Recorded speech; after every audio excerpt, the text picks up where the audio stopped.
जी हाँ दोस्तों, आपको बता दें ट्रेंडिंग स्टार खेसारी लाल यादव जी का 2 से 4 गाना पहले ही आ चुका है, लेकिन एक और गाना आने वाला है जिस गाने का टाइटल है लहंगा लाक हो जाएगी। इस गाने को गाए हैं trending star Khesari Lal Yadav ji, female singer हैं अनुपमा यादव जी। जैसा कि आप सभी जानते हैं खेसारी लाल यादव और अनुप यादव का गाना कितना ट्रेंड करता है, उतना ही वायरल होता है। और साथ ही बताते चलूं कि और इस गाने को लिखे हैं अखिलेश कश्यप जी।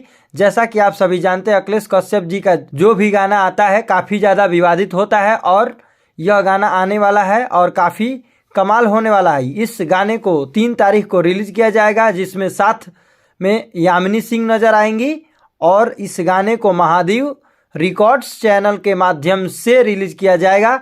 और यह जानकारी कैसी लगी कमेंट बॉक्स के माध्यम से बताइएगा और चैनल को सब्सक्राइब कीजिएगा।